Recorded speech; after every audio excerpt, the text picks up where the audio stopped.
Muito boa noite a todos. Que a doce paz do Mestre Jesus possa sempre nos envolver a todos. Uma casa espírita é sempre um educandário onde almas necessitadas que somos nós de aprendermos no curso evolutivo e a oportunidade dessa existência, nessa existência a gente está vivenciando essa mensagem sublime de Jesus dentro de uma perspectiva dos postulados espíritas é um privilégio. E, ao mesmo tempo que é um educandário, é também um hospital também de almas aflitas, muitas vezes desesperadas, muitas vezes desesperançosas e que encontram na mensagem da espiritualidade à luz de uma perspectiva que traz para a gente a realidade de quem somos nós, de onde viemos, para onde vamos, de quais são os objetivos e as metas que estabelecemos para a nossa presente encarnação e todos os inúmeros conceitos exarados dentro de um modelo de mensagem trazida pela espiritualidade através dos médiuns e que vai ao encontro da lógica, do raciocínio. Então, eu acredito, pelo menos na minha visão de mundo, que é um grande privilégio. Eu me sinto privilegiado de estar aqui e acredito que todos vocês também. E quando a gente vê o aniversário de uma casa espírita completando mais um ano de existência, trazendo para a sociedade como um todo e para as pessoas que participam no raio de ação da casa espírita, os benefícios que a gente sabe que a casa espírita e a doutrina espírita oferecem. Recentemente teve um filme do livro Os Mensageiros, de André Luiz, por Chico Xavier, e em determinado momento do filme parece os benfeitores espirituais vendo lá do plano espiritual luzes que partiam das casas espíritas espalhadas pelo nosso planeta. Então, se a gente pudesse ter a consciência plena, enquanto encarnados, de tudo isso que acontece, não só na dimensão física, mas extrafísica, da casa espírita, a gente ficaria espantado. É muito comum, né? Às vezes a gente está preocupado com alguma coisa e a gente vai para a reunião pública, por exemplo, e aí a gente começa a se sentir muito melhor e a gente volta para casa diferente como a gente chegou na casa espírita. E sempre aconteceu comigo, imagino que aconteça também com vocês. Então, na noite de hoje, a gente vai falar um pouquinho, eu falo um pouquinho porque o assunto é muito vasto, de um dos capítulos da segunda parte de O Livro dos Espíritos, que é dividido em 4, que trata da influência dos espíritos no mundo material, no mundo corporal. E aí, dentro desse assunto, a gente vai falar um pouquinho da influência, e aí da má influência, dos espíritos na vida dos encarnados, no que se diz obsessão espiritual. E a gente tem falado muito, quem conhece a gente sabe que a gente tem falado muito desse assunto, porque Kardec deu tanta importância a esse assunto, que você vai ver ele distribuído na codificação inteira. Todos os livros da codificação falam de obsessão espiritual. A Revista Espírita, que foi publicada desde 1858 até 1869, também todos os números tratam de alguma coisa relacionada à obsessão. As obras de André Luiz, todas as obras separam algum capítulo ou capítulos para falar desse tema. E aí vários outros autores que constituíram obras subsidiárias de muito relevante valor também falavam sobre o tema. E no livro dos Médiuns, Kardec fala que a obsessão era o maior óbice, o maior obstáculo à boa prática da mediunidade, por exemplo, só para se ter ideia. Então, e aí a gente começa com a questão que é trazida no Livro dos Espíritos, que a maioria das pessoas que participa do movimento espírita já ouviu falar. É a pergunta de número 459. Kardec indaga o seguinte: os espíritos influenciam em nossos pensamentos? Aí a resposta foi o seguinte: influenciam de tal maneira que de ordinário são eles que vos dirigem. Então, a influência é tamanha que de ordinário são eles que nos dirigem. Ok, sendo que isso não pode ser desculpa para a gente acreditar que tudo de ruim que acontece na nossa vida é decorrente da influência de um mau espírito ou de um espírito atrasado. Porque muitas vezes isso é muito conveniente para a gente. A gente não faz a nossa parte no dever de casa, coloca a culpa nos espíritos. Eu não consegui porque eu não passei no concurso porque eu acho que foi um obsessor. Ora, e quer dizer que o obsessor só prejudicou a você e aos outros não? Que seletividade foi essa? Aí você tem uma coisa para fazer no seu trabalho, uma obrigação, não faz. Você diz que é culpa do obsessor. Aí você tem uma série de problemas no relacionamento que muitas vezes foi provocada por você e você coloca a culpa também no obsessor. E aí por aí vai. Então a gente tem que ter a ideia de que nós temos o livre-arbítrio. E nas perguntas que vão sucedendo esse capítulo, porque são muitas questões que Kardec faz a esse respeito, os espíritos deixam bem claro que a influência má, ela existe, mas que nós temos o nosso livre-arbítrio. Porque o espírito obsessor, ele vai encontrar ressonância no nosso pensamento. Ele utiliza os recursos que nós damos para eles. Por exemplo, ele não vai fazer acompanhar alguém para se alcoolizar, alguém que não tem nenhum pendor para o alcoolismo. Ele não vai perder tempo com isso. Ele não vai levar para a promiscuidade alguém que não tem nenhum pendor para isso. E por aí vai. Só para citar algumas coisas que são muito comuns.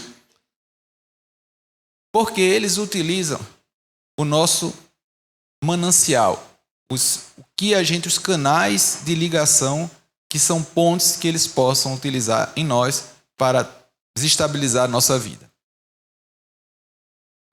Curiosamente, no livro A Gênese, que é o último livro da codificação,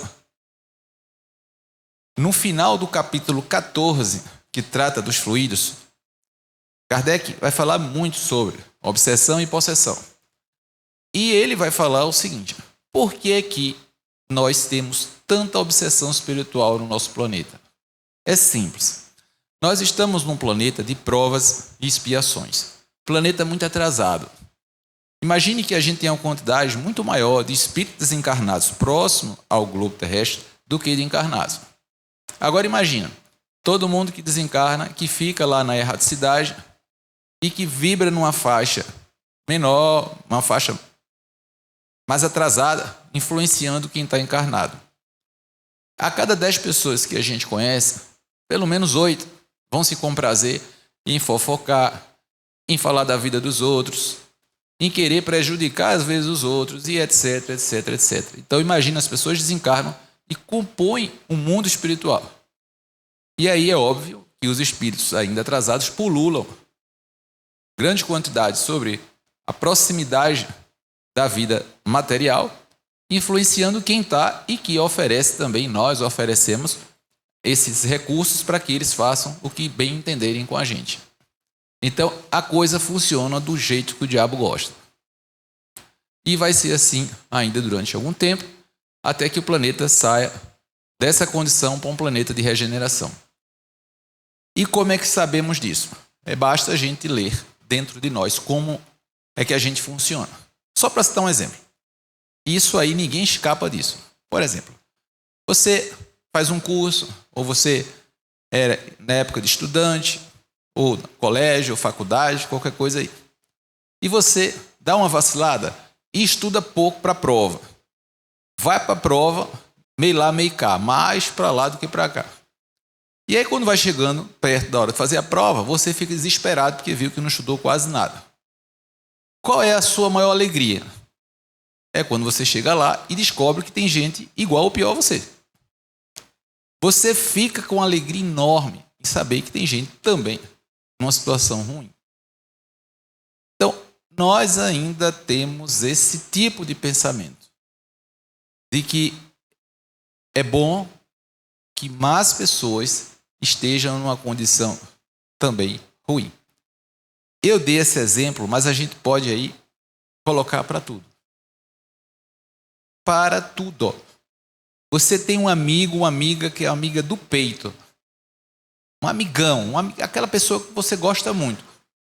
E vocês dois, ou vocês duas, decidem fazer uma prova para um concurso na sua cidade.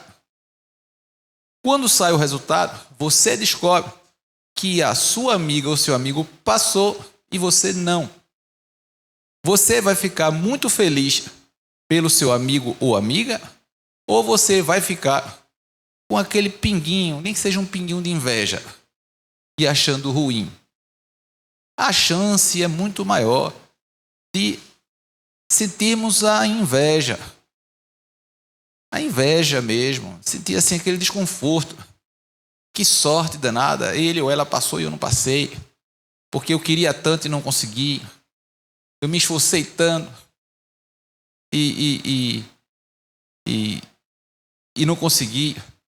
Fiquei lá o sábado à noite, em casa estudando, esse danado, essa danada foi até para a festa não sei aonde, e consegue, eu não consigo.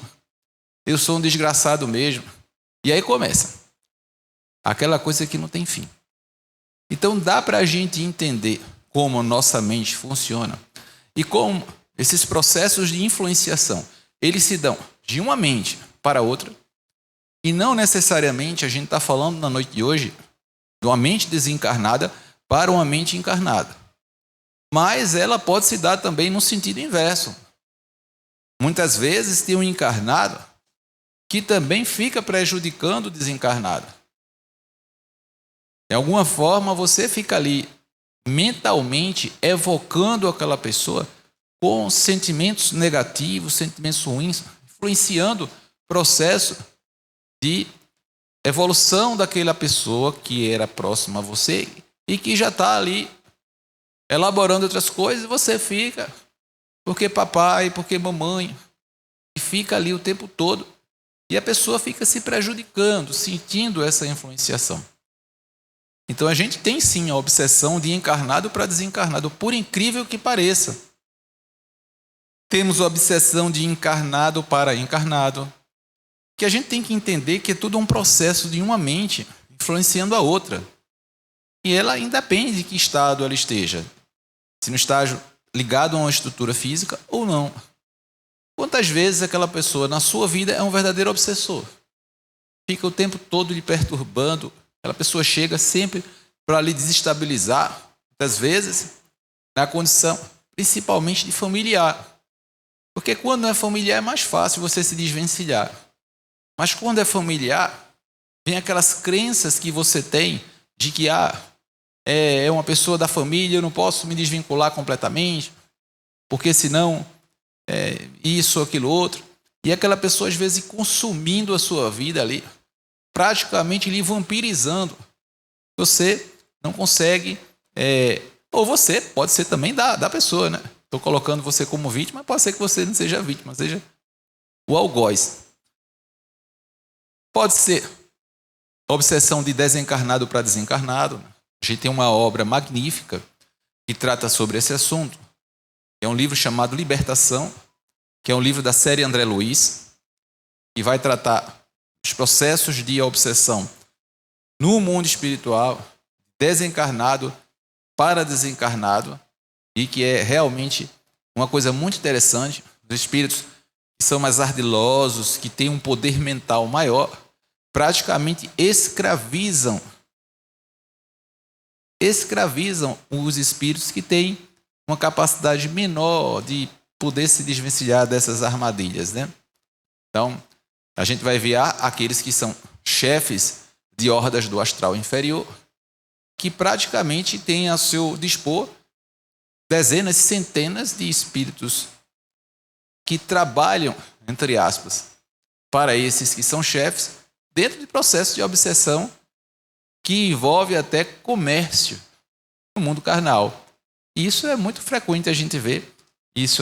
A gente fala alguma coisa disso no seminário, mas só para a gente citar, dizer que isso também é uma realidade.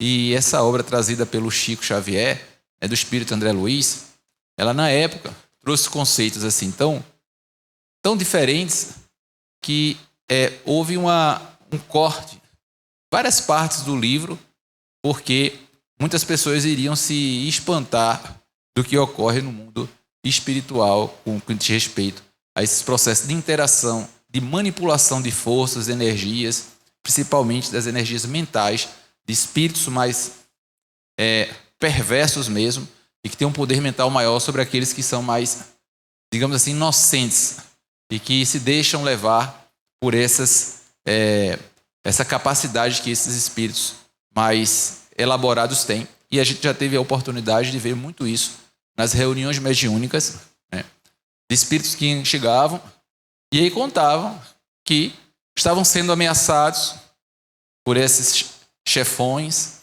e se eles não fizessem o que ele queria, a pessoa dele que tinha ficado aqui no plano material iria ser prejudicado, iria sofrer isso, aquilo, outro e tal. E é um processo. Tem a auto-obsessão, né? Que é a obsessão que você é o obsessor de você mesmo.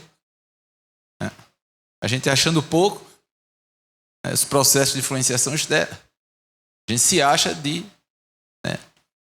criar dentro da própria mente processos auto-obsessivos, né? Então, você acredita que tem alguma coisa externa, na verdade, é você mesmo. Veja que coisa fofa. Você não precisa do obsessor. Você já carrega com você o obsessor, que é você mesmo. Aí você se limita.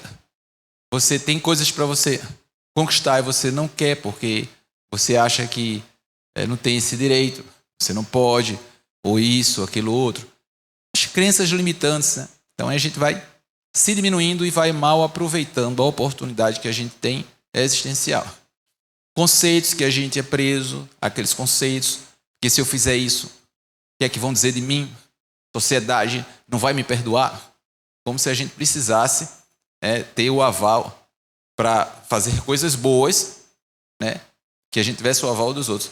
Tantas vezes, tantas coisas ruins, desnecessárias, ridículas são feitas com o aval da sociedade toda. Aí a gente não acha ruim, a gente acha legal. Aí quando uma coisa é boa mesmo, aí você precisa do aval de todo mundo. Aí a pessoa chega às vezes, vai ter palestra no centro tal dia. Eu vou ver se vou. Mas que horas mesmo começa? Geralmente a reunião é tal hora, tal. Ah, tá certo. Eu vou ver. Mas eu fico com medo de papai. Porque se papai souber que eu estou num lugar desse, eu não sei nem o que ele vai dizer. Num lugar desses. E a gente fica pensando o que é que ele pensa, ou ela pensa que existe dentro de uma reunião pública numa casa espírita. E curioso é quando as pessoas chegam e dizem assim sempre: não é nada do que eu imaginava. Nada. É completamente diferente. Toda semana a gente escuta alguém falar isso. Então a gente ainda necessita, mesmo para uma coisa que vai nos fazer tão bem, a gente necessita do aval. A gente necessita que as outras pessoas digam: não, tá certo, agora você pode ir, tá tudo certo. E aí a gente vai, eu estou dando esse exemplo, que é o que me chega agora, mas teriam outros, de outras coisas, não só especificamente ligado a uma dimensão religiosa, mas a uma dimensão como um todo, na nossa vida, e que a gente vai deixando de fazer, porque essa coisa não é uma unanimidade no seu entorno. Você precisa, às vezes, dessa validação externa, desse carimbo autorizado, muitas vezes de familiares, de amigos e de outras pessoas que você julga que sejam importantes na sua vida. Sendo que a gente vai ver no Evangelho uma frase que eu acho uma das mais interessantes, que diz o seguinte: a cada um segundo as suas obras. Então, cada um de nós vai ser artífice da própria felicidade. Não vai ter ninguém a quem a gente possa recorrer ao final da nossa existência para a gente se queixar e dizer: eu deixei de fazer isso, eu deixei de fazer aquilo por sua culpa, por culpa de fulaninho ou de cicraninho. Não. Essa vida pertence exclusivamente a cada um de nós. O direito sobre ela é nosso. Ninguém tem o direito de decidir por nós o que devemos fazer. Mas a gente tem que se apropriar disso para dizer na cara dura: eu quero fazer dessa forma, eu quero fazer o bem, eu não me satisfaço mais em estar todo final de semana, desde a sexta até o domingo, me embriagando, perdendo horas da minha vida, jogando o meu tempo fora, pensando em coisas negativas, falando mal dos outros, me confabulando coisas. Eu não quero mais isso. E aí, no meio desse caminho, eu vou dar alguns exemplos, não vai dar para a gente abarcar todos. Mas no meio desse caminho não vai dar para a gente abarcar todas as coisas que a gente julga que sejam necessárias e importantes, ok, porque a encarnação toda não dá para a gente ter todas as realizações, porém, vamos fazer pelo menos uma parte. Porque há quem diga: não, a reencarnação é bom que você pode botar para frente. Bota para frente. Bota para frente. Joga para lá. Não dá. Por quê? Chega um momento, a partir do momento que a gente tem uma consciência, e que quem está aqui é porque tem alguma consciência já mais elaborada, quem está nos assistindo aí também tem uma consciência mais elaborada, porque na questão de número 621, Kardec indaga aos espíritos: onde estão escritas as leis de Deus? E a resposta é curta e grossa e clara: na vossa consciência. Então não dá para depois dizer: eu procurei não sei aonde, não estava escrito nada, aí eu achei que podia. Porque a nossa consciência, ela nos diz: espera aí, o negócio aí tem alguma coisa errada. Tem alguma coisa errada. E o certo e errado, obviamente, vai depender do nível de consciência que a gente tenha. Para uma pessoa embrutecida, sem nenhum tipo de informação, de conhecimento, de nada, vivendo num contexto muito ruim, aquela pessoa vai de repente achar que alguma coisa ali é o normal para ela. Mas a partir do momento que a gente vai evoluindo, vai crescendo em entendimento, a gente já entende que aquilo ali não pode ser bom. E a medida é: aquilo que não é bom para mim não pode ser bom para ninguém. É impossível uma coisa ser ruim para mim e ser maravilhosa para outra pessoa. Não tem sentido. A doutrina espírita, ela vem trazer a gente a razão, a lógica. Ela é toda coerente. A doutrina espírita é um tratado de lógica, de coerência.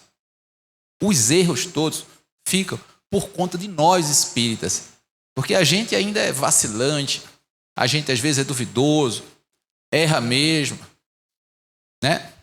A gente fica ali tateando às vezes na escuridão, porque nós somos ainda espíritos ainda imperfeitos, atrasados, óbvio. Senão aqui nós não estaríamos. Porém, se você vai examinar todos os pontos da codificação espírita, por exemplo, eles se entrelaçam, eles convergem, né? E muita lógica, e lógica junto com amor, né?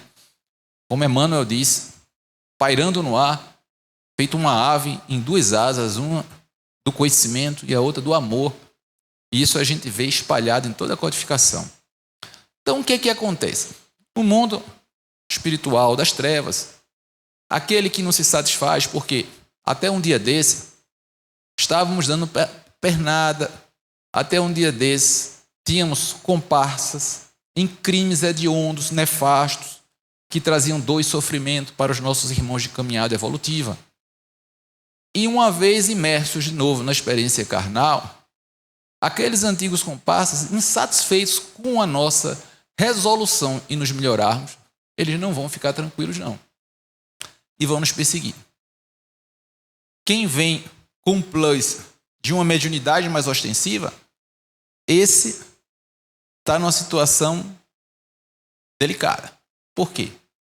Porque tem um campo aberto de comunicação, os espíritos aparecem, surgem à sua frente, e você vai sentir as injunções dessas presenças, além das reminiscências, memória do passado.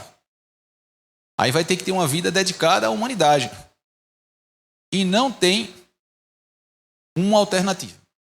Agora, quando eu digo que não tem uma alternativa, então, quem for médium, ostensivo, cujos conselhos que alguém já te deu, olha, trabalha servindo a Jesus, que o médium, no dizer de Emmanuel, no livro Emmanuel, já disse, na mensagem aos médiuns, médium é aquele que errou muito, médium é aquele que cometeu crime hediondo, médium é aquele que prejudicou outras pessoas. E ele sai dizendo, quando ele acaba de falar o que é o médium, você fica com vontade de dizer, eu não sou médium. De verdade. Você pode ler no livro Emmanuel, aí é o livro, o nome do livro é Emmanuel, é de Emmanuel e Chico, e o nome é a mensagem aos médiuns. Você acaba de ler a mensagem, você diz assim, eu achava tão bom ser médium, não estou achando mais. Ele que diz. Porém, não só ele. Tem uma mensagem do Dr. Bezerra de Menezes, através da médium Ivone do Amaral Pereira, a mesma médium que trouxe a lume o livro Os Memórias do Suicida, no início desse livro chamado Dramas da Obsessão, o livro Dramas da Obsessão, que é um livro extraordinário, tem uma mensagem do Dr. Bezerra de Menezes que se intitula Advertência, a mensagem que antes do início do livro. E ele dá essa mensagem aos médiuns, sobre a obsessão aos médiuns. Como eu já vi aqui, algumas pessoas eu conheço, tem muitos médiuns, vou aproveitar e vou ler. Veja só. Aos médiuns em geral, dedico estas páginas. Que um sagrado sentimento de dever me vem perseverantemente inspirando, numa época em que as mais graves responsabilidades pesam sobre os seus ombros. Dirijam-me, porém, particularmente àqueles que, possuindo faculdades mediúnicas, desejam torná-las um verdadeiro traço de união entre os mundos objetivo e invisível, os quais se completam e interpenetram, não obstante se comprazerem os homens no alheamento dessa amplitude em que se agitam. Aos que desejarem convertê-las em possibilidades de instrução e fraterno auxílio àqueles que sofrem e choram na desesperança do alívio terreno. Sabido é, entre espíritas fiéis aos seus princípios, que todos os homens são médiuns, ou, pelo menos, possuem a possibilidade de se deixar influenciar pelas individualidades invisíveis, sejam elas esclarecidas, medíocres ou inferiores. Todavia, sabido será também que mais depressa a individualidade humana se permitirá envolver-se com as últimas do que com as primeiras, ou seja, com as inferiores.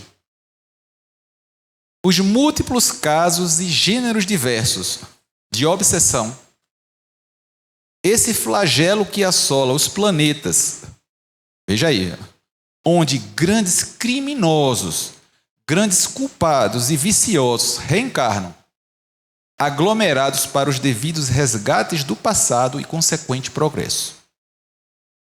os complexos dos noticiários macabros, onde avultam todas as modalidades da delinquência e do insulto à harmonia da sociedade, do crime e da desesperança sem tréguas, muitas vezes tiveram origem na influência dos seres invisíveis sobre os portes mediúnicos ignorados ou rejeitados, do delinquente, pois não esqueceremos que se trata de forças tão naturais na espécie humana como qualquer outro dos 5 sentidos que integram a mesma personalidade humana.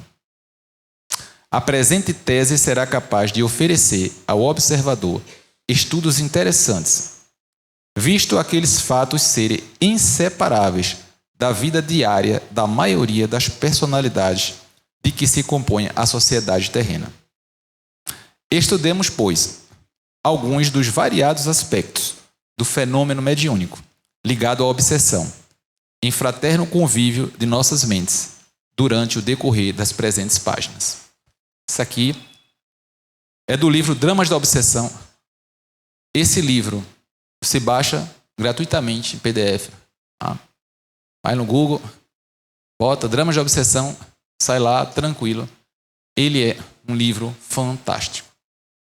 Para a gente entender como funciona esses processos de conúbio entre o mundo invisível com nós encarnados.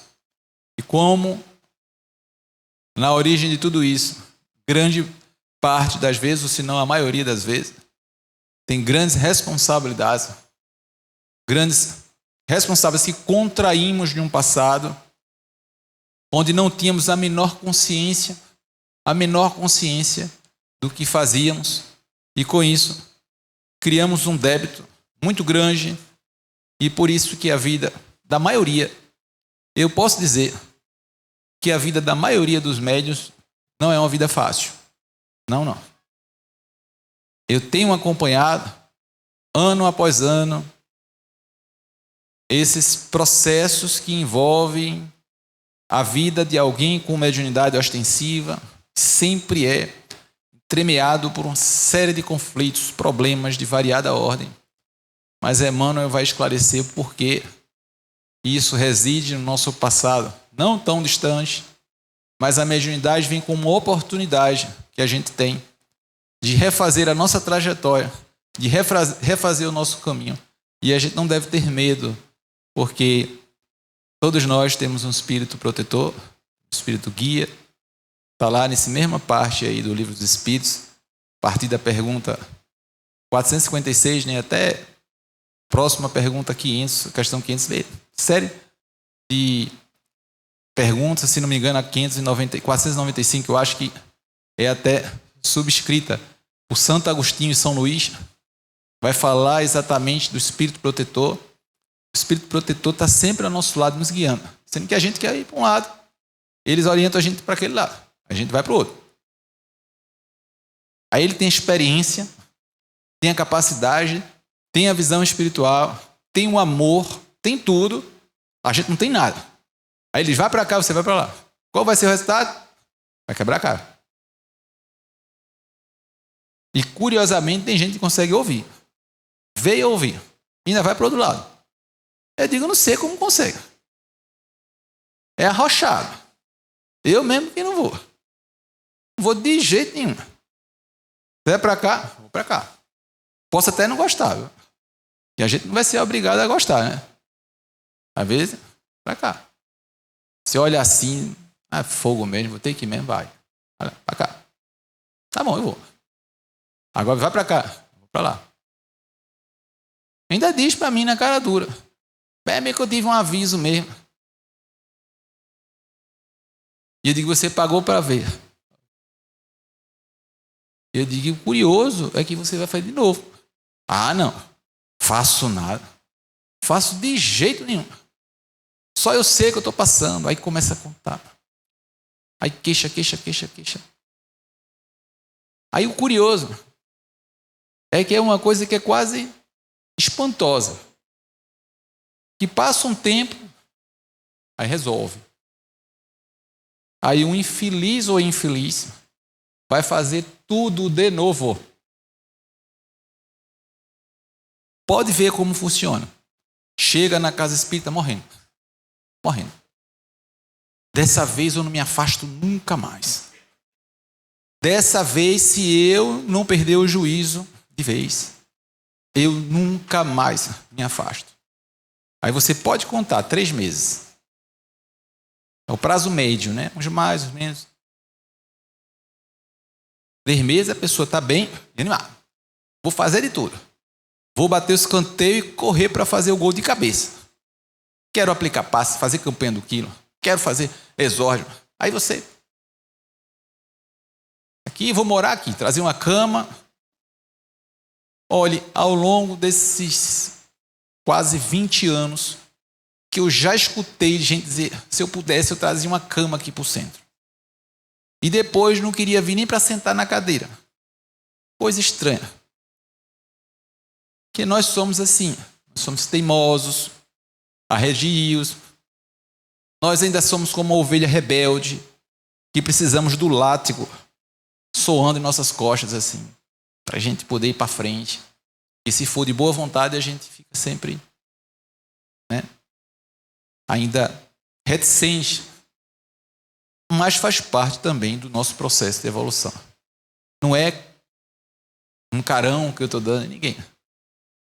Até porque todos nós já atravessamos fases e a gente cansa, porque às vezes é muito trabalhoso e etc. Né? Quem está dentro do movimento, em várias atividades, muitas vezes fica sobrecarregado. Porém, eu costumo dizer que dentro de uma perspectiva espírita, mediunidade significa compromisso e o médium, ele não tem escolha. Ah, diga isso, pelo amor de Deus. Homem de Deus, não tem nenhum jeitinho. A gente mora no Brasil, não tem nenhum jeitinho brasileiro. Não vai ter jeitinho brasileiro para isso. Sinto muito dizer que não vai ter jeitinho brasileiro. Se a gente ficar sempre vacilando, vai ser pior para a gente. Né? A gente vai cada vez se envolvendo em mais problemas. Lembre-se, a obsessão mais grave tem muito a ver com mediunidade. Mediunidade tem a ver com compromisso e esses compromissos eles não estão na vida da gente por um acaso. Não estão por um acaso. Kardec vai dividir as obsessões em obsessão simples, fascinação, subjugação. A simples é o Pai Nosso para todo mundo. Sempre a gente vai ter uma influência de algum tipo mais light. Aquela vozinha que vai e chega no seu ouvido e você de repente faz uma coisa que, poxa, eu não estava nem pensando em fazer uma coisa dessa. Que coisa chata. Disse isso com alguém, fiz aquilo no meu trabalho. Não estava nem pensando em uma coisa, fiquei arrependido, estou me sentindo culpado, tal. As coisas simples. Fascinação e subjugação são coisas mais graves. Na fascinação, o médium ele é envolvido ardilosamente pelo espírito e ele acredita que está certo. Ele fica cheio de razão. O médium, o espírito que fascina alguém, ele tem um cuidado de induzir a pessoa a ter pensamentos de que está certo mesmo sobre determinada coisa. Então, onde ele estiver, ele acha que ele está certo em tudo. Ele não tem aquela autocrítica de parar e pensar, será que eu não estou errado? Tem um poema de Victor Hugo, que é o poema chamado Desejo, que é um dos mais lindos dele, eu acho. E ele, em determinado momento, ele diz assim, é importante que às vezes a gente duvide das nossas próprias certezas. Então, quando a gente está muito convicto de uma coisa, a gente está ali a um passo do fracasso. Nietzsche, que era um filósofo alemão do século XIX, ele dizia, o maior inimigo da verdade não é a mentira, é a convicção. Então, quando você está muito seguro de você mesmo, há uma chance muito grande de você se dar mal. E o espírito que fascina vai colocando em você na cabeça coisas e você vai acreditando ali, pode ser a coisa mais absurda do mundo. Você acredita que seja uma verdade absoluta para você. E nisso aí, o que acontece? Você vai se isolando, porque você não consegue escutar ninguém. As pessoas falam e você vai... tá com inveja de mim. Estão chegando para mim dizer isso é porque, na verdade, queria estar no meu lugar. E aí você sempre tem uma interpretação de que você está certo e todo mundo está errado. Tem um livro chamado Trilhas da Libertação, de Manuel Filomeno Miranda, por Divaldo Pereira Franco, que vai falar exatamente desse tipo de mediunidade. Um médium muito bom com relação à faculdade mediúnica, eu falo, com relação às suas potencialidades. Começa a trabalhar numa casa espírita, começa a crescer o trabalho dele. E as pessoas chegavam na casa espírita, começavam a dar presente para ele. E ele foi achando bom estar recebendo presente. No início eram presentes mesmo. Depois começou a ser dinheiro. E ele começou a pensar o seguinte: olha, eu atendo gratuitamente aquelas pessoas que não podem pagar, não faço questão, mas quem pode pagar, por que eu não vou cobrar? Veja, a mediunidade, ninguém trabalhou para tê-la. Ela foi uma coisa dada por Deus. Dai de graça aquilo que de graça recebeste. Ninguém pode cobrar para fazer uma prece, cobrar para entregar uma carta psicografada, uma mensagem psicofônica. Ninguém pode cobrar por isso. A atividade espírita é principalmente gratuita. Não se pode cobrar por absolutamente nada. Qualquer coisa que vá de encontro a isso pode ser qualquer coisa no mundo, mas não vai ser um trabalho espírita. Então, aí ele começou a achar tudo isso normal. Aí o pessoal da casa espírita fez uma reunião, chamou ele. Só, isso aí não está certo, não. Está errado. Você não pode cobrar. Ele argumentou, como o pessoal não voltou atrás. Ele, está todo mundo com inveja de mim. Eu vou botar o meu escritório e vou levar os meus clientes para o escritório.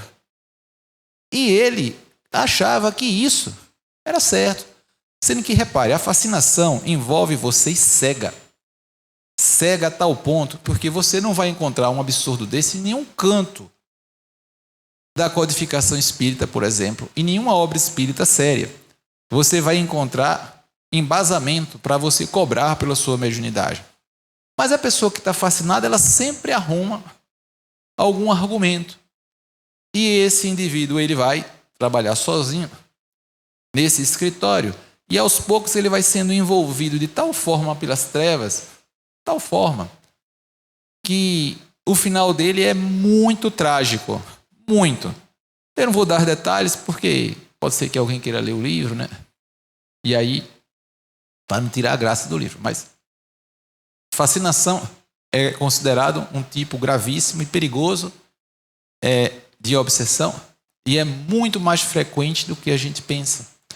Claro que tem os graus, mas quando a pessoa está fascinada, ela dificilmente vai conseguir sair daquilo ali sozinha. Ela vai precisar da ajuda externa. Da mesma maneira que a subjugação. Na subjugação, o espírito praticamente ele se utiliza mesmo da estrutura física de alguém. O acoplamento é tão vigoroso que o espírito, praticamente domina mesmo a pessoa em todos os sentidos, né? Então, vamos ver aí os processos de mediunidade, onde o indivíduo traz um repertório de muitas dificuldades em encarnações próximas, né? Muitos débitos, vem com a mediunidade para equacionar de alguma forma e quitar esses débitos, mas pela condição moral, pela ambiência psíquica, a psicosfera onde transita, às vezes tem muitas dificuldades e às vezes se torna uma presa de espíritos que realmente o atormentam. E a gente vai ver, muitas vezes, pessoas que estão institucionalizadas em hospitais psiquiátricos, por exemplo, pessoas em presídios. Tem uma história bem interessante de uma amiga nossa, né? A Valda fez uma visita uma vez no presídio e o indivíduo pediu um livro a ela. Ela arrumou esse livro para ele ler. Depois de alguns meses depois, ela voltou lá e disse que ele chegou para ela e fez assim: eu li o livro todo. Esse livro era Paulo Estevão. Paulo Estevão, uma obra magnífica do Emmanuel, pelo Chico, né? E ele disse para ela: se eu tivesse acesso a tudo isso que está aqui, lá no passado, eu não estaria onde eu estou hoje. Porque veja que coisa, né? Como é que funciona? As trevas envolvem você quando você capitula. Ela sai de junto de você e você volta e fica com aquele gosto de fel, aquele gosto amargo na boca. Sai de junto e deixa você sozinho para você enfrentar as consequências com a consciência, para que você se torne mais culpado ainda perante a sua consciência. Você se sinta um monstro. Então, esses processos, às vezes, tão complexos e que a gente vê no dia a dia e que estão nos noticiários, estão, às vezes, no nosso entorno, pessoas próximas, quem trabalha com esse universo, como a gente, vê isso o tempo inteiro acontecendo, o tempo inteiro. Essa influência, esse intercâmbio que existe entre o mundo espiritual e o mundo dos encarnados. E quando você sente isso, vê isso com muita nitidez, às vezes a gente fica impressionado. Como é que pode isso acontecer? E como a gente é tão frágil, como a gente é tão necessitado ainda do amparo da espiritualidade, né? Através da prece, principalmente, né? Kardec, na questão número 479, indaga se a prece pode curar a obsessão. E a resposta é sim. Mas não é você murmurar a prece. É você fazer a prece de coração. Você fazer aquilo com sentimento. Você fazer aquilo ali com desejo realmente de você se curar, entre aspas, daquela influência. Eu me recordo que há muitos anos atrás, a gente passou por um processo de obsessão espiritual dificílimo. Era uma perseguição contumaz. Dia e noite, eles não davam sossego. Eu ficava observando assim, ficava impressionado como eles conseguiam esse acesso, haja vista que não existe obsessão sem a permissão do obsidiado. O obsidiado abre a porta da casa para que o obsessor adentre nela. E eu ficava pensando qual é a brecha que eu estou dando para que eles estejam dentro da minha casa mental full time. Onde é que está o erro? E eu já não estava aguentando mais aquela situação. Um dia eu cheguei em casa, disse: hoje eu resolvo de todo jeito. Fui para o quarto e fiz uma prece. Mas eu não fiz uma prece, fiz a prece. E disse: olha, meu irmão, eu sei, eu não me lembro, mas eu sei que uma coisa boa eu não fiz para vocês. Porque precisa ter sido uma coisa muito grave para vocês terem tanto ódio assim. Não foi uma coisa comum, foi uma coisa muito grave para vocês terem tanto ódio. Mas eu queria que vocês soubessem que eu não sabia do que estava fazendo. Na época, sei lá que época foi essa que eu fiz isso, eu não tinha consciência que estava fazendo. Em nome de Jesus, eu peço perdão a vocês por ter de alguma forma prejudicado vocês. Mas eu dizia isso, era daqui, ó, coração. Chega, chorava. Acabei a prece. Parecia uma coisa que que a gente vê em filme. Houve um desacoplamento total. E eu, depois de muito tempo, me senti eu mesmo. E aí, eu estudando o Livro dos Espíritos e vendo essa questão, 479, eu entendi qual era que os Espíritos queriam dizer. Com o que você tem que fazer de sentimento. Não adianta você só falar, se você não sentir. Que os Espíritos não são sensíveis à nossa fala. Eles são sensíveis ao nosso sentimento. Aqui, eu posso estar pensando uma coisa totalmente diferente. E eu falar uma coisa legal, e muitos dos que estão aqui podem até ser tocados por aquilo ali e operarem a transformação em suas vidas. Tudo bem. Mas para o mundo espiritual isso não vai funcionar assim. Porque eles são sensíveis ao sentimento, à emoção que vibra na gente. Não vai adiantar as palavras se forem vazias, não vai colar. Quando você se desliga um pouco, sai um pouco daquele ambiente, ele está acoplado em você e você não vai ter escapatória. Por quê? A obsessão espiritual, ela demanda de nós uma transformação. Qual o objetivo que existe da obsessão espiritual? A transformação do obsidiado. Nós, na condição que nós estamos aqui ainda, de evolução, nós, por incrível que pareça, nós necessitamos da obsessão para operarmos a transformação dentro de nós. Aí não podia ser de outra forma? Podia sim. A gente, quando estudava lá no colégio, se não tivesse prova nenhuma no ano, se dissesse você dado passado, a gente ia estudar?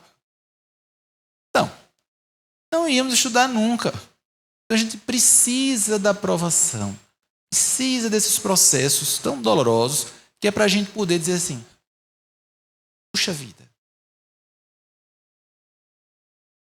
eu preciso melhorar, preciso mudar. E eu preciso ultrapassar esses liames, esses limites que me aprisionam no orgulho, no egoísmo, sabe? Na jactância, prepotência, arrogância, petulância. Todas essas más qualidades que atravancam o nosso processo de evolução espiritual. Está errado. Diz desculpa. Vai ter problema. Pede perdão, pede desculpa. Você magoou, pede perdão. Qual o trabalho disso aí? Que custa você fazer isso? Ah, mas se eu fizer isso, aí vão estar me diminuindo. Se eu fizer isso, vão pisar em mim. Meu Deus. São coisas simples. Estão à nossa disposição. E depende de nós. Porque não vai ser ninguém que vai conseguir... eu sei que se eu for lá e eu tomar esse passe e não sei o que, e vai acontecer e eu vou me livrar. Se livrar. Quer dizer que você acha que vai ser tomando a água fluidificada, tomando o passe e apenas assistindo reunião pública, sem operar no dia a dia as mudanças que você vai resolver. Um tamanho de problema desse, tenha santa paciência, não vai. Vai ser necessário operarmos a mudança interior.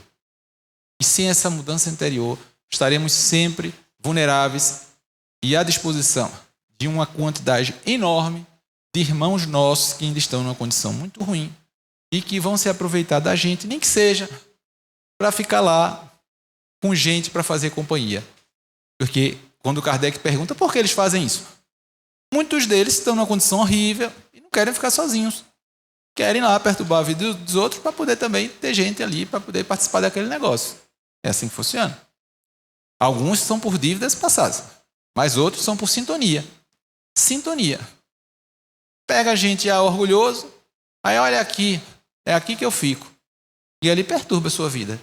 Encontra em você o canal mediúnico, pronto. Orgulhoso, com mediunidade, já sabe onde vai dar. Vai ser obsessão. Simples assim. Então, a solução para isso tudo vai ser a gente. Na pergunta 469, Kardec pergunta, como é que a gente se protege dessa influência? Fazendo o bem sempre, e colocando fé, muita fé em Deus. Pronto. Fazer o bem sempre e ter fé em Deus. Pronto. Tá sendo que a gente não quer fazer o bem sempre e fé não tem também essa coisa toda. Aí complica, né?